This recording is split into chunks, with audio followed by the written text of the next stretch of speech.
On a journey along the Gold Road between Skingrad and the Imperial City, the Breton writer Alexandra Hatrard would stumble across a magnificent ruin, half hidden among the trees.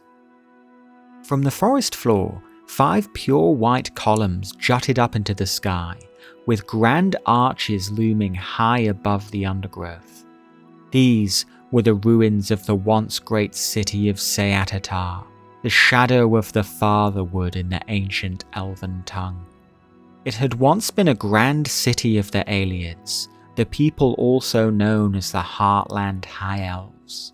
Before the ages of man, they had built a grand civilization in Cyrodiil, and established the first state in Tamriel that could truly be called an empire. But now, like all the cities of the Ayleids, the halls of Seatatar were empty, its people long since vanished into the mists of history.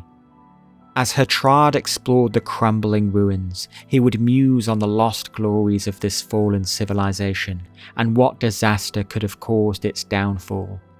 As he noticed that the city's defensive traps were still functioning, he would conclude with a hint of irony. For it is clear, these devices were crafted in vain. They did not secure the Ayleids against their true enemies, which were not the slaves who revolted and overthrew their cruel masters, nor were they the savage beast peoples who learned the crafts of war and magic from their Ayleid masters. No, it was the arrogant pride of their achievements, their smug self-assurance that their empire would last forever, that doomed them to fail and fade into obscurity. But was it really pride and arrogance that caused the ultimate doom of the Ayleid civilization? Or was it something more insidious? Is it simply the case that all civilizations, no matter how mighty, are destined to one day crumble to dust? These are the questions we will seek to answer today as we explore the rise and fall of the Ayleids. Hello everyone, and welcome back to Blind Moth. Before we continue, please consider taking a moment to like and subscribe. It really does help the channel. And check out my other videos if you're interested in learning more about the world of the Elder Scrolls. Thank you. Like most peoples of Tamriel, the true origins of the Ayleids have been obscured by the relentless march of time, surviving only as myth and legend. Like all elves, they were descended from the Aldmer, who left their ancestral homeland of Aldmeris in time immemorial, establishing a new culture on the Somerset Isles. But this culture was rigid and hierarchical, enforcing a strict orthodoxy on its inhabitants. Many began to chafe under its rigid order, particularly those who disagreed with the Aldmer elders' narrow interpretation of religion, which demanded strict enforcement of Aedra worship at the expense of all else. Soon, successive waves of migration would depart the Somerset Isles to found new civilizations on mainland Tamriel, unbound by the strictures of their ancestral home. The most famous of these were the Chimera, ancestors of the modern Dark Elves, who followed the prophet Veloth into the east. It is theorized that the Dwemer also left for this reason, rejecting the gods of their ancestors and founding a new culture based on cold rationality. But another group of elves departed instead for the heartland of Tamriel, the untamed wilderness we now know as Cyrodiil. In time, they would become the culture we remember today as the Ayleids. Yet there is another explanation for the origins of the Heartland High Elves. During the Merethic Era, the first elven explorers left their islands, sailing out to chart the coasts of the unexplored continent to their west. Most of their names are long forgotten, but one voyager by the name of Topal the Pilot has gone down in history as Tamriel's greatest explorer. His ship, the Niben, roamed the wild coasts of the continent, encountering strange creatures and feral beastfolk. Eventually, they came across a bay, its waters calm and clear, at the mouth of a great river which wended its way inland. For 11 days and nights, the Niben sailed up the river which would one day bear its name, until it arrived at a vast lake, its crystal waters dotted with 8 islands. Topal was enraptured by the isles, and took his men ashore to explore them. But they soon realised they were not alone, as the epic poem Father of the Niben recounts. Brilliant, flightful creatures of glorious colours greeted them in Aldmeri language, making the Mer wonder, until they understood they were only calling back the word they were speaking without understanding it. Thankfully for both sides, this first contact was peaceful. The elves realised they had discovered a species of bird folk inhabiting the islands. Topal and his crew lived with the bird folk for a month, teaching them how to speak and to write. The birdmen soon hailed Topal as their lord, and pledged him their islands as a token of their allegiance. Soon, the elves departed the islands, promising to return. But after this, the birdmen disappear from the pages of history. Some scholars, such as Florin Jalil, believe that the feathered folk were wiped out by the early Khajiit who inhabited the wilds of Cyrodiil. But there is another possibility. If we examine Ayleid art and culture, we can see recurring references to birds and feathers. It could be possible that the Aldmer intermingled with the bird people of the islands, giving rise to a new culture, one that would eventually become the Ayleids. We will never know for sure whether the Ayleids were simply exiles from Somerset, or a hybrid between Aldmer and birdfolk. Yet in the last millennium of the Merethic Era, the Ayleid culture would spread throughout Cyrodiil and beyond, quickly becoming the dominant power in the region. It's worth noting that the timeline here is murky.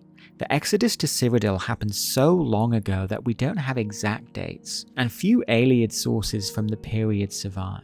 So we are unsure exactly when, or why, the Ayleids chose to leave Somerset and settle the mainland. Indeed, there is one source that suggests this may not have been a choice freely made. One ancient Ayleid inscription gives some clue to the circumstances of this migration, reading, "Our exiled elven ancestors heard the welcoming gifts of peace in the streams and beech trees and stars." As we have discussed, the Aldmer culture of old was strict and hierarchical, with little room for dissent or deviation. It could be possible that the Ayleids were driven from Somerset due to religious differences, in particular, differing attitudes towards the Daedra. The early Ayleids were by no means unanimous in their veneration of the Daedra, and it seems the majority of them continued to worship the Aedric pantheon. But the Aldmer sapiarchs of Somerset had zero tolerance for difference, and it's likely that they made no distinction between the more benign Daedra, such as Azora or Meridia, and the more depraved princes. After all, the Aldmer were the children of Auriel, the embodiment of order, and many saw the princes of chaos as the ultimate anathema. Ultimately, this intolerance would only drive more Ayleids towards the embrace of the Daedra, and as their civilization developed, Daedra worship would become increasingly prevalent, with disastrous results. Although the Ayleids were known as great patrons of art and culture, relatively few of their works have survived over the centuries. In part, this was due to the zealotry of the Alessian Order, which took power after the Ayleid downfall. The Pocket Guide to the Empire describes them as tireless in ferreting out and destroying elven writings during its long dominance. Perhaps only a dozen Ayleid texts survived this cultural destruction, the most important of them being the Anuad, which contains the Ayleid origin myth. It describes the creation of the world as follows. The first ones were brothers, Anu and Padme. They came into the void, and time began. As Anu and Padme wandered the void, the interplay of light and darkness created Nia. Both Anu and Padme were amazed and delighted with her appearance, but she loved Anu, and Padme retreated from them in bitterness. Nia became pregnant, but before she gave birth, Padme returned, professing his love for Nia. She told him that she loved only Anu, and Padme beat her in rage. Anu returned, fought Padme, and cast him outside time. Nia gave birth to creation, but died from her injuries soon after. Anu, grieving, hid himself in the sun and slept. The myth goes on to claim that Padme's blood became the Daedra, the blood of Anu formed the stars, and their mingled blood gave rise to the Aedra. While others see the Daedra as solely Padmaic and the Aedra as solely Anuic, the Ayleids see the Aedra and Daedra as sharing common blood. To them, order and chaos were not mutually exclusive. Both are necessary, and achieving enlightenment involves finding a delicate equilibrium between the two. It is this philosophy which explains why the Ayleids worshipped both Daedra and Aedra throughout their history. Curiously, the Ayleid origin myth also describes 12 worlds of creation, which were all destroyed during the Dawn, with the sole exception of Nirn. These deviations have led to the Anuad being described as heretical by other cultures, but this origin myth reinforces a central tenet of Ayleid belief, that the Aedra and Daedra are not so different after all, and that the Ayleids themselves are the inheritors of the legacy of both Anu and Padme, children of the stars and of the earth. During the Merethic Era, the Ayleids built a grand civilization in the heartland of Cyrodiil, one that echoed the grandeur of their lost homeland. But this was far from a pale imitation. It was vibrant, dynamic, and the Ayleids were not afraid to stray from the footsteps of their ancestors. Perhaps the most enduring legacy of this culture was their architecture. Indeed, the ruins of their cities and temples are still a common sight in Cyrodiil even today. They crafted their cities from a distinctive white stone which has remained untarnished throughout the ages, adorning it with patterns of the stars they worshipped. These cities towered above ground and descended far below it, creating sprawling labyrinths of unimaginable complexity, constructed with an architectural mastery that blended deep arcane knowledge with an appreciation of art and aesthetics. Many of these cities contained hidden wonders which their creators jealously guarded. They built traps and defenses to guard their secrets, and it's a testament to the Ayleids' ingenuity that many of these are still functioning even today.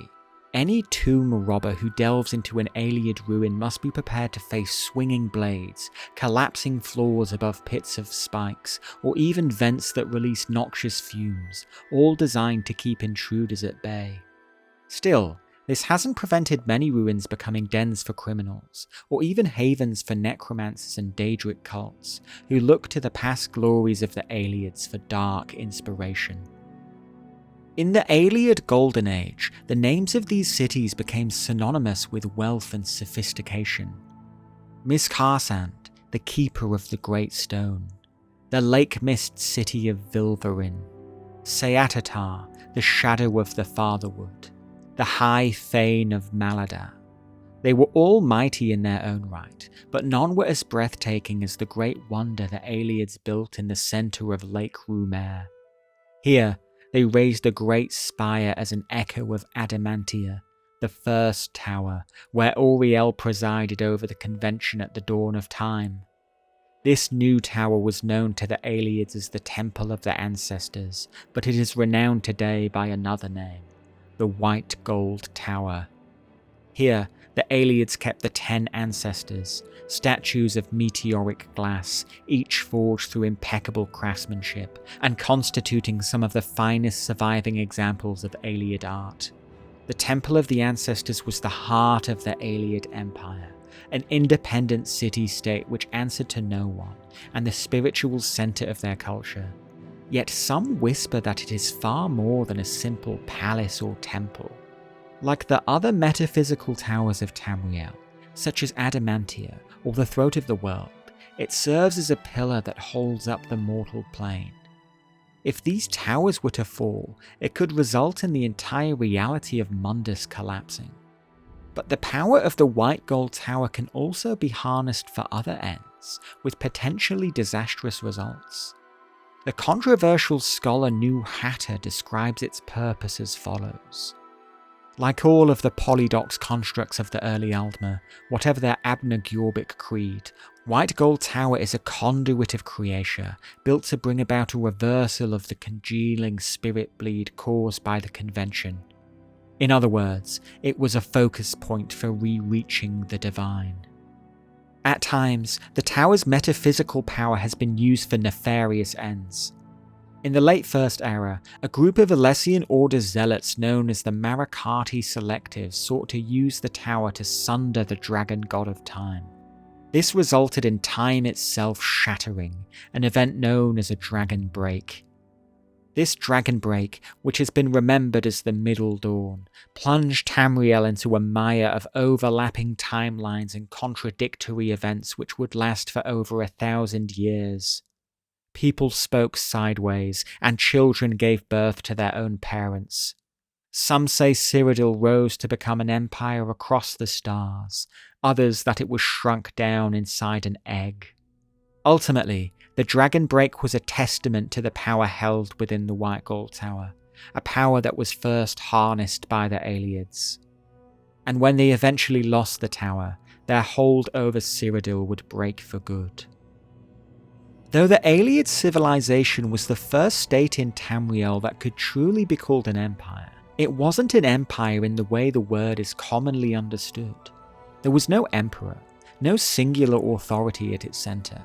Instead, it was formed from a network of city-states, each ruled by its own sorcerer-king. The scholar Herminius Cinna describes their system of government as thus: "My own research into the late Ayleid period suggests there was not a single Ayleid ruler, but many. They were a bitterly divided people, with many warlords vying against each other for power. However, in times of crisis, the Ayleid lords were known to put aside their differences and choose one among them to become their liege. The most famous example is the infamous sorcerer-king, Umaril the Unfeathered, the nemesis of Pelennor Whitestrake. Yet despite their political division, the Ayleids were still a formidable power, and their influence spread across not just Cyrodiil, but the whole of central Tamriel. Their possession of the Heartland allowed them to become a political and cultural hegemon, and never before in history had so much power been concentrated in the hands of one people. This period of history is known as the Merethic Era for a reason. It marked the high watermark of elven power in Tamriel. The Aldmer in Somerset, the Bosmer in Valenwood, the Chimer in Morrowind, the Snow Elves in Skyrim. The Ayleid Empire stood above them all, securing elven dominion over the continent. One factor that allowed the Ayleids to flourish so far and wide was their command of magic.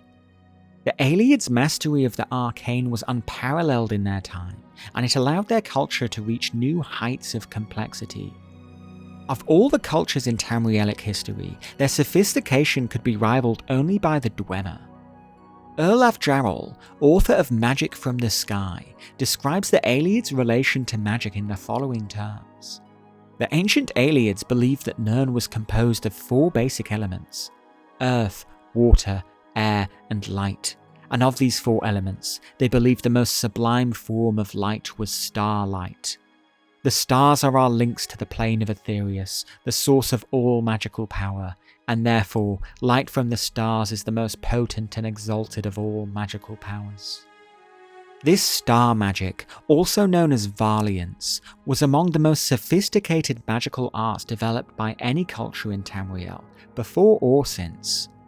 The Ayleids used it to work great wonders, crafting powerful artifacts using fragments of Aetherius that have fallen to Nirn as meteoric glass.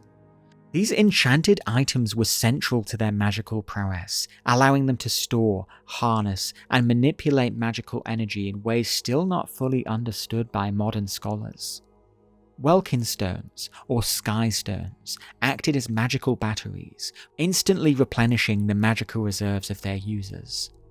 Thala stones, rarer and more valuable, could restore magical energy to enchanted items, and are still sought after by adventurers who explore the ancient ruins of Cyrodiil.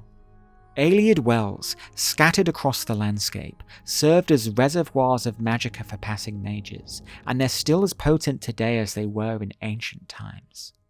However, all of these magical innovations pale in comparison to the greatest achievement of the Ayleids, the Nexus Gates. These gates allowed for instant teleportation, even between different planes of reality. They were linked together in networks, connected by a central hub constructed in the void between planes. The most famous of these hubs was constructed by the Ayleids of Blackmarsh and was known as Eld Angavar, or the Golden Path. This unparalleled marvel was a testament to the magical sophistication of its creators. Yet, like all the wonders of the Ayleids, it would eventually crumble into ruin. As the Ayleid cities in Tamriel fell one by one, their Nexus gates would be deactivated, leaving the realm connecting them abandoned. It seems likely that whole networks were lost as their gates were destroyed, their remnants forever adrift in the void. Today, most have forgotten that such technology ever existed, and no known explorers have ventured through the gates since the mid-Second Era. But was the deactivation of the Nexus gates a result of outside aggression, or a conscious choice by the Ayleids? After all, the Nexus gates would provide the perfect refuge from invaders. We are left to wonder if, somewhere out there in the void, Ayleid remnants linger between the planes, preserving a remnant of their culture far beyond the reach of the other mortal races. Despite the Ayleids' unparalleled knowledge of magic, there was one enigma that continued to elude their understanding: the Elder Scrolls themselves. The scrolls are one of the great mysteries of the Orbis. Written in a strange script of unknown origin, they codify events past, present, and future. The scrolls are said to originate from outside of time and space. They both exist and do not exist at the same time. But they are no mere artifacts. They have a mind of their own and are able to appear and disappear at will. All this has led the Moth Priests to conclude that the power of the scrolls exceeds even the gods themselves, both Adric and Daedric alike. Yet their knowledge comes at a price. Those who read the Elder Scrolls risk losing both their sight and sanity. The scrolls were irresistible to the Ayleids, who valued the power of knowledge above all else. Bara, Aegea, Raiso Karan. Wear lore as your armour, as the ancient Ayleidun proverb goes. Yet for the Ayleids, lore was not only armour, but a weapon, and in the Elder Scrolls, they saw the potential for the ultimate weapon. But they were well aware of the dangers that reading the scrolls could bring. So instead of risking themselves, the Ayleids placed the burden on the shoulders of their Nedic slaves. They brought them in shackles to the White Gold Tower, where the scrolls were kept, and forced them to risk their minds in pursuit of elder knowledge. One ancient Moth Priest account recorded the experience of these captive needs. Chains defined us, binding us, constraining us. We looked up from our chains to the tower that stood proud, defiant, above us all. Built by us, bricks fit by us, but not for us. For our masters atop their stone. Within the tower, they had secrets beyond counting. Most beyond us, most withheld from us. But in some few small chambers, we came to be the masters of a world without light. Our masters gathered the great scrolls, grew the twisted trees, tended the moths with eyes upon their wings, and so learned great secrets, learned how to master the world. Through the process of reading the scrolls, these Nedic slaves were robbed of their vision, with many even losing their minds entirely. But a few managed to endure, and learned how to tend to the moths and the trees. They took larvae from the insects and clippings from the trees, and founded their own secret glades, where they could study the secrets of the scrolls in peace. This was the birth of the cult of the Ancestor Moth, and to this day they are the keepers of the scrolls and their secrets. Yet we are left to ponder, what ancient secrets did the Ayleids learn from the scrolls? How much of their power was derived from this elder knowledge? Unfortunately, this is another question to which there is no easy answer. But at least one thing is clear. Few cultures, before or since, have delved so deep into the prophecies of the scrolls, and perhaps no other had such a deep understanding of their hidden truths. As we have already touched upon, Ayleid religion was notable for its toleration of Daedra worship. This is what set them apart from their Aldmer ancestors, who venerated Auriel and the Aedric pantheon, scorning any who consorted with the Lords of Oblivion. It's hard to make sweeping statements about Ayleid religion, as it was remarkably diverse. It seems as if each Ayleid city had its own patron god, whether Aedric or Daedric. At first, worship of the Aedra was more common, but as the First Era dawned, the elves of the Heartland increasingly turned towards the Daedric princes. Mortals are drawn to the Daedra for many reasons, and the Ayleids were no different. Promises of power, pleasure, and forbidden knowledge drew them in increasing numbers towards the altars of the Lords of Oblivion. It's probable that all Daedric princes had their own cults among their Ayleids, but a handful of them seemed to stand above the rest. Perhaps the most important of them was Meridia, whom the Ayleids knew as Merid Nunda. She was seen as the personification of light, the element which the Ayleids held in highest esteem, and they praised her as the Bright One and the bringer of light. On the Gold Coast, the grand city of Garlas Malatar was built in her honour. Under her protection, the city flourished under its ruler, King Narilmor, becoming the Pearl of the West. Yet while many flocked to Meridia's light, others were drawn to princes of darkness. The great city of Varsa Balim was raised in honour of the Prince of Destruction, Mehrunes Dagon, and said to hide the prince's razor deep within its labyrinths. Molag Bal, the Prince of Domination, offered his followers power in the form of undead minions, and King Umaril of Abergalas fell under his thrall. Elsewhere, the grand city of Urokai was corrupted by the influence of Mephala the Webspinner, becoming the Doom Crag, a fortress of death which claimed the lives of all who entered. And under the leadership of High Priest Alicent, many Ayleid sages came together to pledge allegiance to Hermaeus Mora, the Prince of Forbidden Knowledge, who they hailed as the Golden Eye. Calling themselves the Primeval Seekers, the cultists overthrew the monarchy of Biznensel and used eldritch magic to shield the city from the outside world, turning it into a secret bastion of forbidden knowledge. Yet unlike cultures such as the Dunmer, who built a unified faith dedicated to veneration of the Daedra, the proliferation of Daedric cults only served to divide the Ayleids, turning king against king, city against city. No event demonstrates this more than the war between the city-states of Deladil and Abergalas. Meridia was the patron of Deladil, the City of Light, which was renowned as a haven of scholars and artists. But the city would eventually come into conflict with the nearby city of Abergalas, which was populated by warlike cultists of Molag Bal, the Prince of Domination. The king of Abergalas, Umaril, envied the great cathedral the citizens of Deladil had made for their patron, and so he resolved to build an even greater temple in praise of Molag Bal. But the Ayleids of Abergalas were warriors, not craftsmen, and so the temple they constructed was little more than a twisted mockery. The citizens of Deladil were unconcerned by this gesture, not caring to measure their piety in stone and mortar. The king of Abergalas would grow enraged at this indifference, as the text The Withering of Deladil recounts.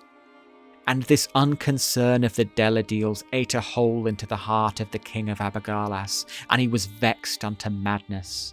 He sent soldiers to profane the small shrine to Merid Nunda in Abergalas, and then went to his vast shrine to Molag Gabal, where he swore a mighty oath.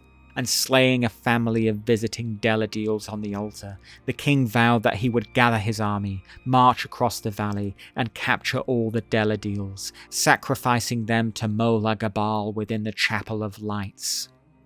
To destroy Deladil, the king of Abergalas planned to use a Daedric artifact known as the Mortum Vivicus, a powerful weapon created by Molag Bal, capable of draining all life from the city's inhabitants and turning them into undead thralls. But Meridia warned her people of the looming threat, and a small group of warriors known as the Knights of the Gleaming Blade left Citadel in a quest to destroy the weapon. When the king's army arrived at the gates of Citadel, they found the city had simply vanished. What happened to it is not known, but it is widely believed that Meridia intervened to conceal it, and thereby shield it from harm. Some believe that Citadel became the hollow city in the plain of Cold Harbour, placed there by Meridia to mock Molag Bal, a taunting reminder of his own impotence within his realm. Regardless, with no one left to fight, King Umaril was forced to return home in shame. But there too, he would find only desolation. As the Knights of Citadel had fought their way into the city in their attempt to destroy the Mortem Vivicus, Abergalas had been levelled to the ground. Some believe that the Mortem Vivicus backfired on the citizens of Abergalas, with others claiming that Meridia herself intervened to bathe the city in radiant fire.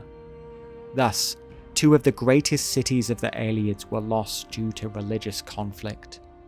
As their worship of the Aedra grew stronger, the Ayleids were becoming more and more divided, the already tenuous bonds between their city-states slowly beginning to fracture. As the Ayleids strayed further and further into Daedra worship, they increasingly lost their grip on any sense of morality. Their human slaves became the outlets for their darkest desires, and they began to use them as subjects in cruel experiments, or simply to torment them for pleasure. The horror of this is outlined in the text known as the Adabala.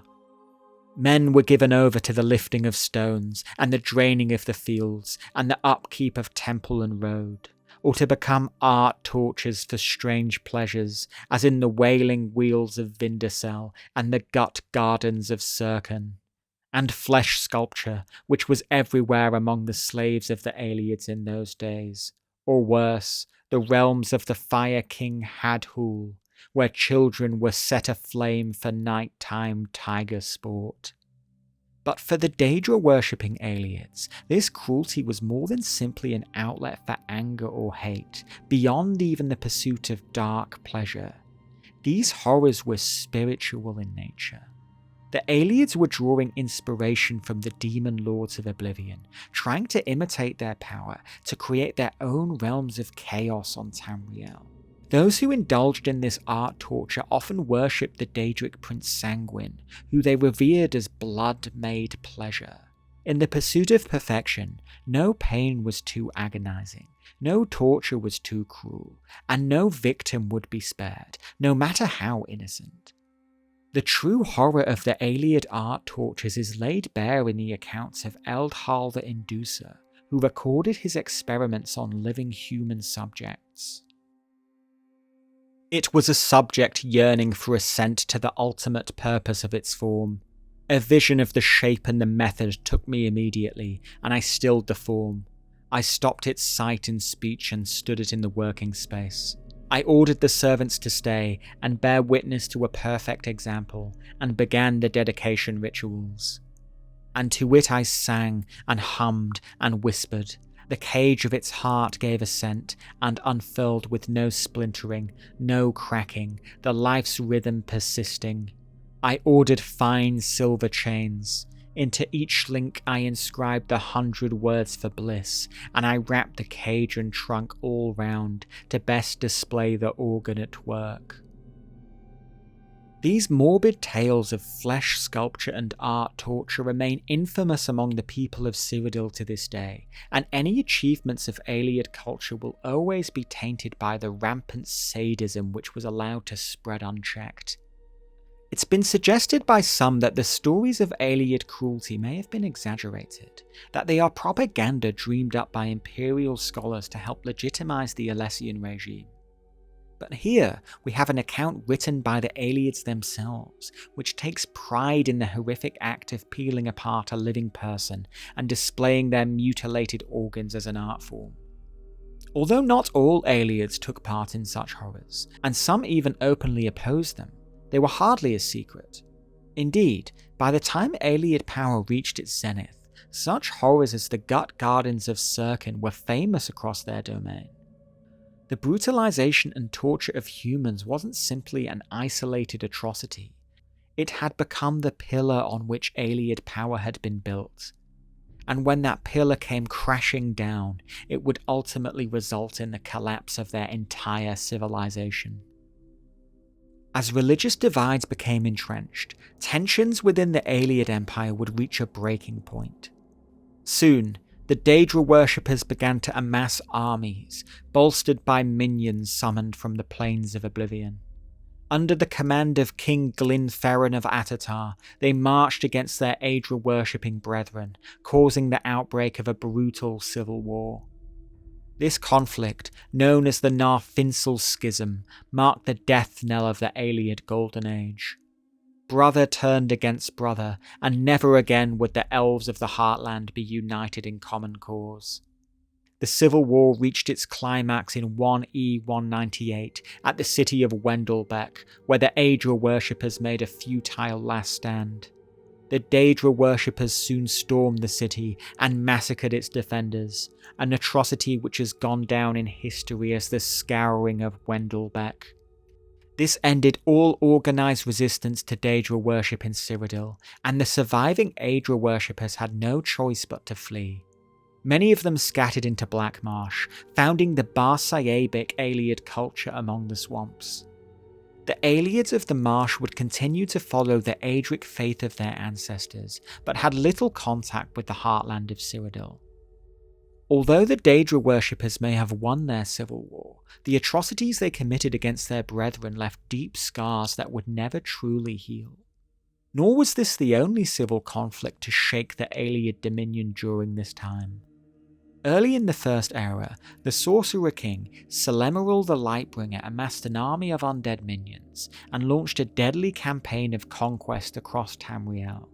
But some Ayleid kings opposed Cyrodiil, recognizing that the great sorcerer had fallen into madness and fearing his ambitions might bring the entire continent to ruin. Led by Cyrodiil's brother, Valentis, a coalition of Ayleid lords soon took up arms against the Necromancer King. Using the power of an Elder Scroll, Valentis sealed away his brother and obliterated his name from the annals of history. This period of civil war would shake the Ayleid Empire to its core, weakening it just as it was about to face the most serious challenge in its history. The doom of the Ayleids would not be decided by gods or kings. Indeed, the architect of their fall came from the lowliest origins imaginable. In the heartland of the Ayleid Empire, among the bloody grasslands of Ayleid, a slave was born among a tribe whose name is long forgotten. This was a cruel place where humans of all kinds were herded from across Tamriel to be bred like cattle. They had no freedom, not even the freedom to keep families, and were tortured and slaughtered at the leisure of their captors. From this hell, one woman would rise like a phoenix. She has been known by many names, Perif, Al-Esh, the Paravant, but she has gone down in history as Alessia, the first empress of humankind. Seeing the plight of her people, Alessia prayed to the divines for deliverance. And at the holy mountain of Sankator, her prayers were answered as Akatosh himself appeared before her in a vision. Akatosh, looking with pity upon the plight of men, drew precious blood from his own heart and blessed Saint Alessia with this blood of dragons and made a covenant. So long as Alessia's generations were true to the dragon blood, Akatosh would endeavour to seal tight the gates of Oblivion and deny the armies of Daedra and undead to their enemies, the Daedra-loving Ayleids. At first, the Ayleids dismissed this upstart rebellion, scorning its leader as the cattle queen.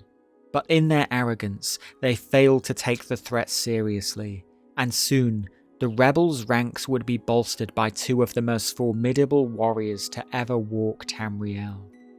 The first was the winged bull Morrowind, demigod son of Kain, who would become Alessia's lover and consort. The second warrior was even more mysterious.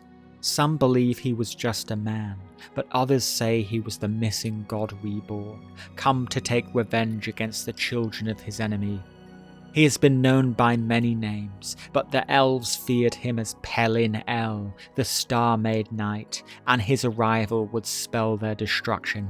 The epic tale, the Song of Pelennor, recounts the moment he joined Alessia's rebellion. And Pelennor came to Perith's camp of rebels, holding a sword and mace, both encrusted with the smashed viscera of elven faces, feathers, and magic beads, which were the markings of the Ayleid, stuck to the redness that hung from his weapons, and he lifted them, saying, these were their eastern chieftains, no longer full of their talking.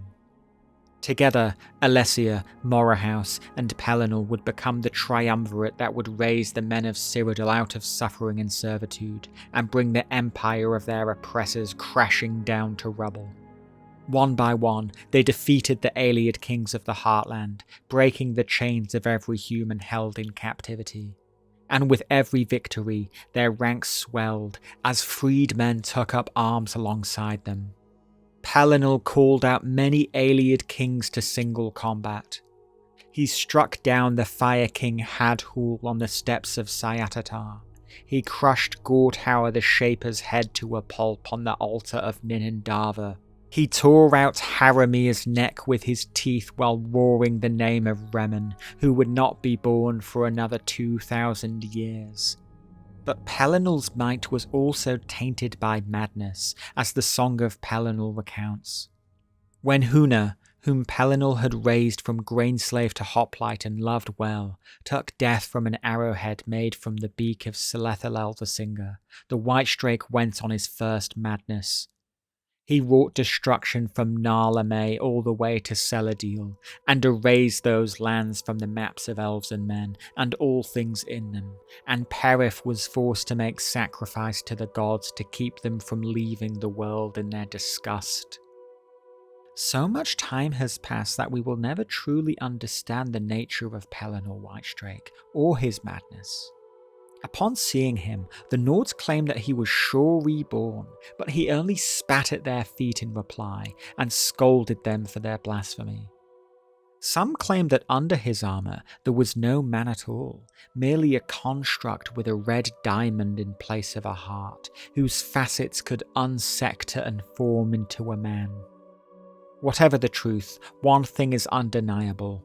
He was the bane of all elven kind, and he would not rest as long as a single one of them drew breath. Having failed to take the rebellion seriously, the Ayleids soon found themselves assailed on all fronts. Soon, the Nords of Skyrim marched south to support Alessia's revolt, and the rebels were even joined by Aedra-worshipping Ayleid lords, whose beliefs had been oppressed by their Daedra-worshipping kin. Yet there was one among the Ayleids who was feared above all, and the remaining elven lords of the Heartland soon rallied around his banner. His name was Umaril, known as the Accursed, the Unfeathered, the Dread Castellan. Legend claims his mother was an Ayleid, but that his father was a god, a forgotten deity from an extinct Kalpa. He was a powerful sorcerer and a formidable war leader, and he became the first Ayleid to openly challenge Pelennor, calling out the Star-Made Knight to face him in single combat. He gathered his forces at the White Gold Tower, channeled his power, and waited for the decisive battle. Soon, the rebel armies converged on City Isle, encircling the greatest citadel of the Ayleids. The rebellion's leaders gathered in a grand council to debate how to proceed. The White Gold Tower was thought to be impregnable, and a frontal assault was surely doomed to fail. Alessia herself counselled caution, but Pelennor flew into a rage and labelled his comrades as cowards. He took off on his own, heading to the tower to answer Umaril's challenge. But Umaril had been hoarding magical strength in preparation for this duel, and harried Pelennor from afar, sending wave after wave of soldiers against him, their weapons glowing with valiance. Empowered by Umaril's enchantments, they were able to pierce the White Strake's armour, and by the time he reached the tower, he was already bleeding from a dozen wounds.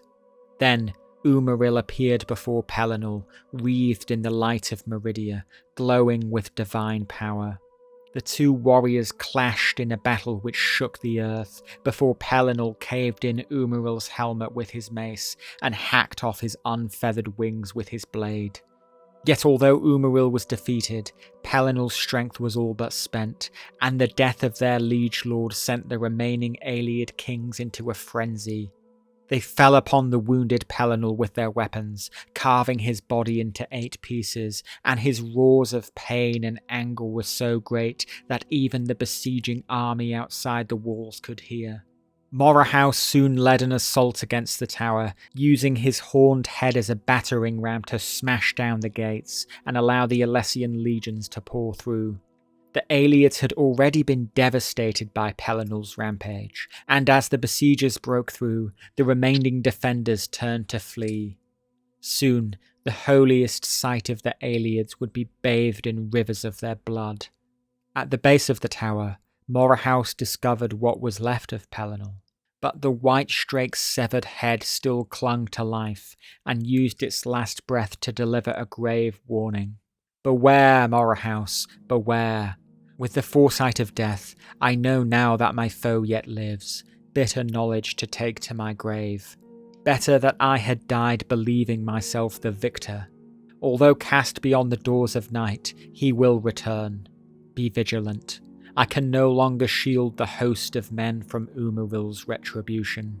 With this, Pelennor Whitestrake passed into the pages of history, then into the whispers of legend. Yet he was no mere man, and death could not take him so easily. It is said that despite his apparent demise, he would be at Alessia's bedside many years later as she took her final breath. While the truth of his nature may remain elusive, he still had his part to play, and even in death, his crusade against the Ayleids was far from over.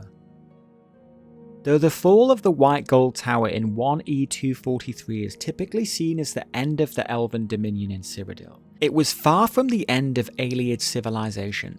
For more than 2 centuries, Ayleid cities would remain dotted throughout the wilds of the Heartland. There was intermittent warfare between the new human empire and the Ayleid states, such as in the region now known as Bravil, which withstood 4 human invasions before finally falling. But it seems that a number of the Aedra-worshipping Ayleid lords were actually vassals of the First Empire, and lived along humanity in relative peace. In fact, it appears this upstart empire was rather multi-ethnic. Though the First Empire is remembered as largely Nedic, the text, the Adabala, lists many other tribes of men who made up its denizens. Cothri, men of Creth, Keptu, men of Gi, Al-Hared, and men of Ket. It's possible that as well as these human tribes, the early Alessian Empire accepted Aedra-worshipping Ayleids as its subjects. After all, many of them did fight side by side with humans during Alessia's rebellion. But if there was a period of harmony between the men of Cyrodiil and the Aedra-worshipping Ayleids, it didn't last for long. For less than a century after the establishment of the First Empire, a new religious movement would sweep over Cyrodiil, and ultimately, it would spell the doom of the last remnants of the Heartland High Elves. This religious revolution was instigated by one of the most unlikely figures imaginable, Maruk, a member of the ape-like Imgur race. After a century of self-imposed seclusion, this hermit was supposedly visited by the spirit of Saint Alessia, who spoke to him of hidden truths. This encounter is detailed in the text, The Illusion of Death. And ever did the shade of Alesh speak to him, serrated words that rasped his concept organ and brought him to wisdom through affliction. And he recorded her words in his simian gore with glyphs on the beseeching scarp, and the fire in his blood did etch the lithic face with the 77 inflexible doctrines. These doctrines would lay the foundation of a new religious movement, the Alessian Order. This new theology claimed that all existing gods were simply aspects of a single supreme deity, a being known as the One. They believed this supreme spirit to be embodied by Akatosh, the dragon god of time. But a sect of radicals among the Order, known as the Marakati Selectives, believed that the purity of Akatosh had been corrupted by elven influence. Their manifesto even claimed that the purpose of proper life is the expungement of the Aldmeri taint. The ranks of the Order were soon swelled by those humans who resented the power and wealth of the remaining elven lords in Cyrodiil. In the early 300s, there was a spate of attacks against Ayleid settlements, and a number of their cities were burned and looted by Alessian fanatics. Then, in the year 361, the Alessian Order seized control of the empire and began to enforce its doctrines as the official state religion. The Ayleid lordships were officially abolished. Now, there was nothing to restrain the Order's fanaticism, and they began to turn their wrath against the last remaining Ayleid holdouts. The text, The Cleansing of the Fane, recounts the Alessian Order's attack on the Ayleid Temple of Maladar. And then Abbot Cosmas gathered all the brothers and led them to Maladar, also known as the High Fane in the Elvish tongue, and came against it with holy fire, and the foul demons were destroyed, and many devilish relics and books found therein were burned, and the land had peace for many years. As the Alessian Order tightened its hold over Cyrodiil, brutal pogroms against the elves became commonplace. The historian Herminius Cinna recounts that, by this point, the balance of power was so overwhelmingly against them, and their fate so long foreshadowed, that most of the remaining Ayleids simply left Cyrodiil. Many chose to flee into the neighbouring provinces of High Rock and Valenwood in hopes of refuge. But still, one last Ayleid kingdom clung on in the heartland, the city of Nenalata, on the banks of the great Nibban River. Its king, Lalorian Dinar, bent the knee to the Alessian Order in the hopes that his people would be spared, but ultimately the zealotry of the Order could not be held back by mere diplomacy. The Empire soon delivered an ultimatum to the elves of Nenalata: leave Cyrodiil peacefully and never return, or stay and be slaughtered. A great debate raged among the people of Nenalata. Some wanted to accept the terms and try to forge a new life elsewhere, but others were determined to stand and fight. But King Dinar knew that war could only end one way. Reluctantly, he accepted the terms of the ultimatum and led his people in an exodus out of Cyrodiil. But some refused to leave. When the Alessians fell upon Nenalata, these last holdouts were slaughtered without mercy, and with them died all hopes of an Ayleid restoration in the heartland. Yet although the loss of Cyrodiil broke the power of the Ayleids, it was not the end of their culture. Whole clans of Ayleids fled into the provinces, hoping to build new homes and reverse the decline of their people. King Dinar of Nenalata led his people in a great migration out of Cyrodiil, and after a long and arduous march, they finally arrived in High Rock, where they were welcomed by the Dureni elves. On the shores of Halcyon Lake, they founded a new city, Biznensel, which was built in imitation of their lost home. King Dinar became a close ally of the Dureni, and when the Alessian Order's armies marched against High Rock, he fought alongside the Dureni against his old enemy. At the Battle of Glenumbria Moors, the combined forces of the Dureni, Dinar, and the Nords broke the back of the Alessian Order, and this defeat put an end to their ambitions of spreading their theocracy across Tamriel. Yet this victory came at a terrible price. The Dureni suffered heavy casualties repelling the invaders, weakening their grip over High Rock. Soon, their power would be eclipsed by the upstart Breton kingdoms, and yet another land would slip from the grip of elven rule. At the same time, the last king of the Ayleids would once again become an exile, driven from his new city by the machinations of a Daedric cult dedicated to Hermaeus Mora. Cast out once more, he would be lured back to his home of Nenalata, but this turned out to be a trap laid by the Prince of Domination, Molag Bal. King Dinar was taken and imprisoned in Baal's hellish plain of Cold Harbour, where he would remain captive for the next 3,000 years. While the Ayleid civilization clung on for a time in High Rock, it faced mounting challenges elsewhere. In Blackmarsh, the Barsaebic Ayleids had refused to help their brethren as they were scoured from Cyrodiil, no doubt revenge for their own exile from the Heartland merely half a century before.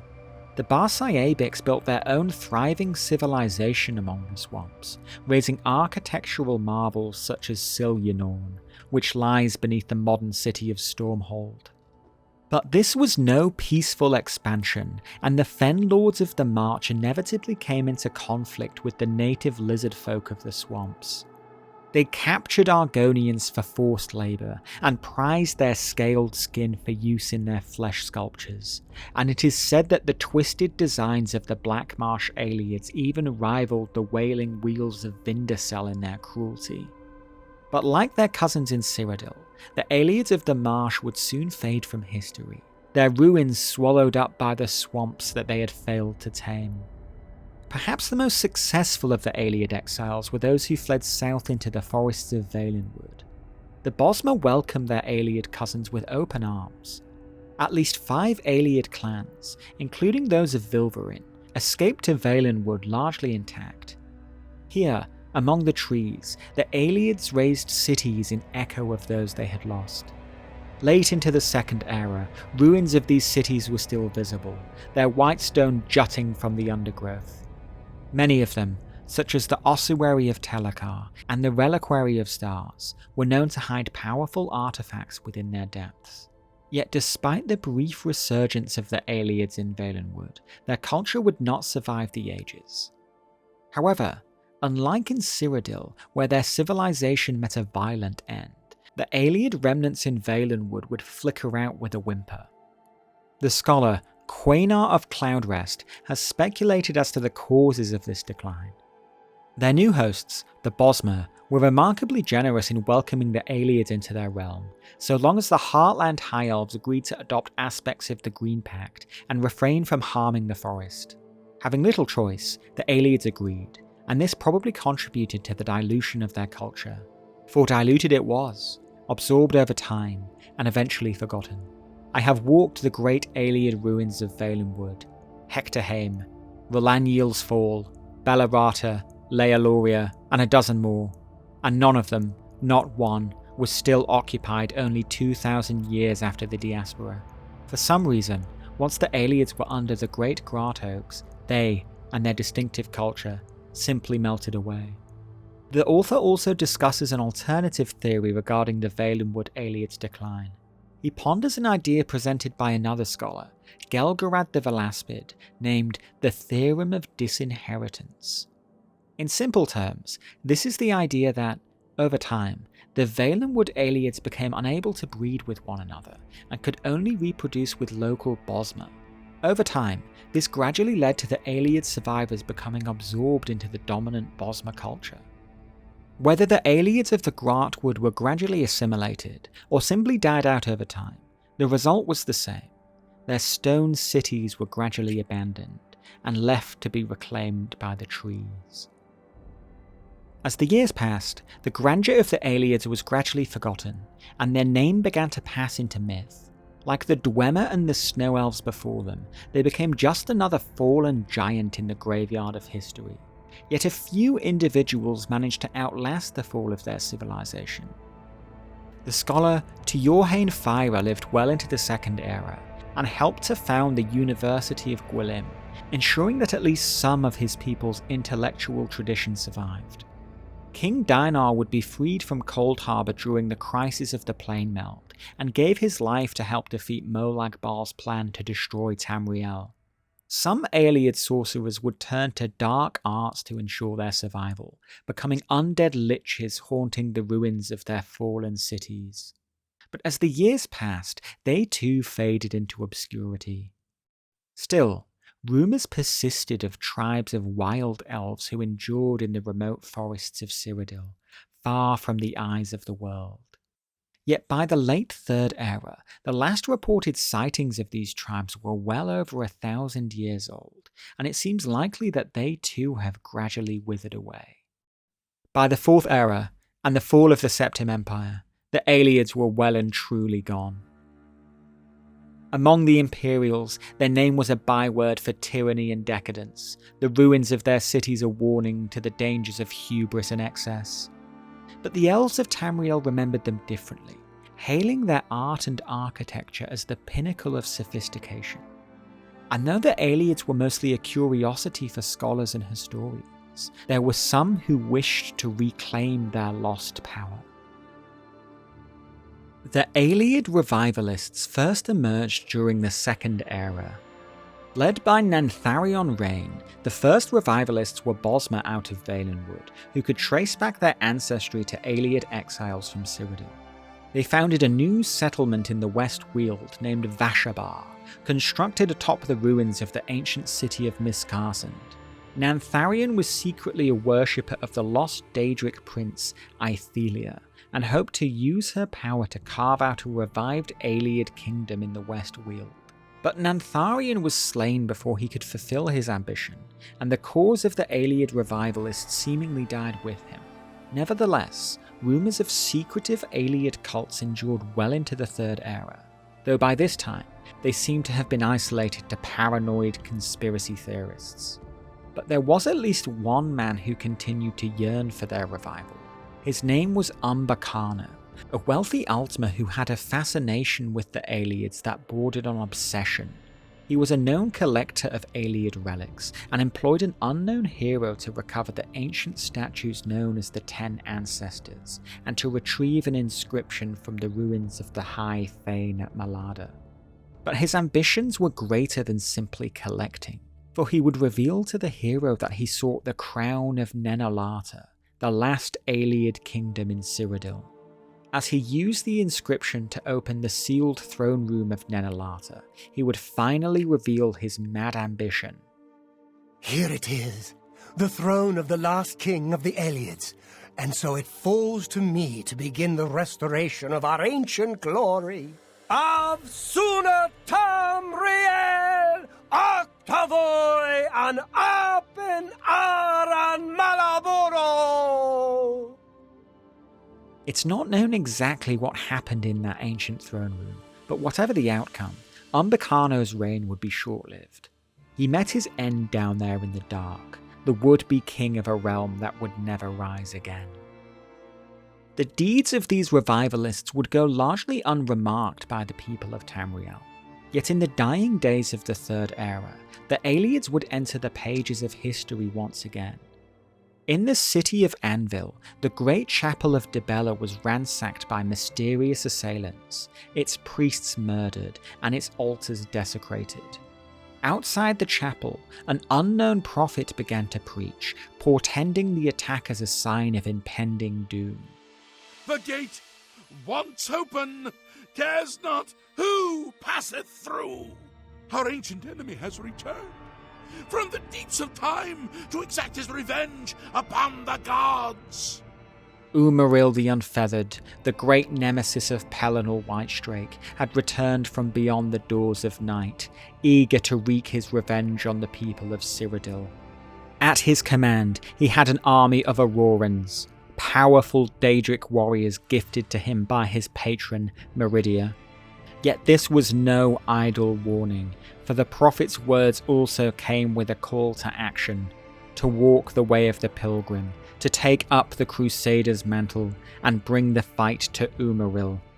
One nameless hero would answer this call to arms, earning the blessings of each of the gods by completing the pilgrimage of the 9 divines. Upon receiving the final blessing of the 9, the hero would be visited by an apparition of Pelennor Whitestrake himself. Your prayers have woken me from my endless dream. Or perhaps you have entered my dream, and I still sleep. I think others have sometimes spoken to me. Others like you, but my memory is doubtful. Perhaps the others came after you. Your need must be great for the gods to allow us to speak. Has Umaril the Accursed found a way back? The foulest of a foul race, 1,000 curses upon his unholy name.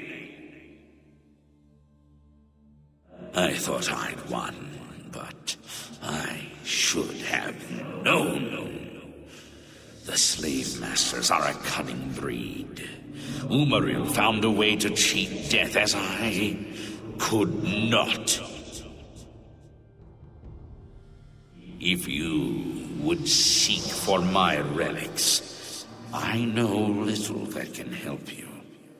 All that has passed since my death is like mist that my mind cannot take hold of.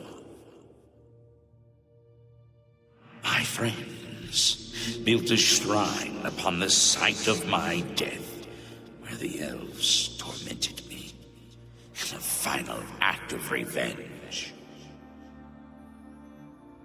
I can show you where it once stood. Perhaps it is there still. Fare thee well, Sir Knight. May the gods grant you to destroy Umaril utterly, as I failed to do. Now, the hero's path was clear: to collect the relics of the Crusader, to reform the fallen order of the Knights of the Nine, and slay Umaril once and for all. But this was easier said than done, for the Order of the Knights had fallen into ruin long ago, and all the while, Umaril was rebuilding his strength, gathering an army of Aurorans under his command. First, the hero visited Pelennel's lost shrine beneath Lake Rumer and claimed the legendary helm of the Crusader. Then, they retrieved Pelennel's boots from the shrine of Kinnereth, the gauntlets of the Crusader from the chapel of Stendar, the mace of Zenithar from beneath Leowin's chapel, and the Crusader's shield from deep within Fort Bulwark. The crusading knight Sir Roderick discovered Pelennel's sword and greaves in Underpool Cave, but was set upon by the wraith of the fallen knight, Lord Beric Flindrel. Though Sir Roderick was slain, his squire Lathon managed to escape with the greaves and deliver them to the hero at the Priory of the Nine. Then, the hero confronted the wraith of Lord Beric within Underpool Cave, claiming the sword of the Crusader and purging it of the wraith's corruption. Now, all of the Crusader's relics were in the hero's hands, but there was one more weapon they needed if they wished to defeat Umaril for good. Something that even Pelennor Whitestrake did not have: the blessing of a ninth divine. The prophet bestowed the blessing of Talos upon the hero, which would allow them to follow Umaril beyond the Veil of Death and kill him permanently in the realm of the spirit. Then, the hero led the Knights of the Nine in an assault on the ancient Ayleid city of Garlas Malatar, which Umaril had claimed as his own. After a fierce battle, the hero came face to face with the ancient Ayleid king. Empowered by the Crusader's relics, the hero struck down Umaril. But this was far from the end, for Umaril had the blood of a god in his veins and could not be so easily ended. The hero used the blessing of Talos to follow Umaril into the spirit plane, and with sword and mace, the hero finally put an end to the greatest king of the Ayleids. Umaril was destroyed in both body and spirit, the divine blood which had endured since the previous world river now spilling from his veins. And with him died the last hope of an Ayleid resurgence. At long last, the power of the Ayleids was truly broken. As the eras turned once more, the memory of the Ayleids faded even further into myth. Though their ruins still dotted the forests of Cyrodiil, the people of the Heartland had bigger concerns than the long-lost builders of crumbling monuments. For at the dawn of the Fourth Age, the Empire was fractured. The death of the Septim bloodline brought a period of chaos known as the Stormcrown Interregnum, and petty warlords squabbled over the right to the Imperial throne. Yet beyond Cyrodiil, there were powers who still held a morbid fascination with the Heartland High Elves of old. The Altmer of the Somerset Isles have always been a proud people who viewed themselves as the inheritors of old Aldmaris. As elven dominance over the mainland waned and human empires rose in power, the Altmer stood tall on their island home. For centuries, they bowed to no one. But that all changed with the rise of Tiber Septim. For the first time, the Altmer had been truly conquered, and the Somerset Isles were home to garrisons of human soldiers.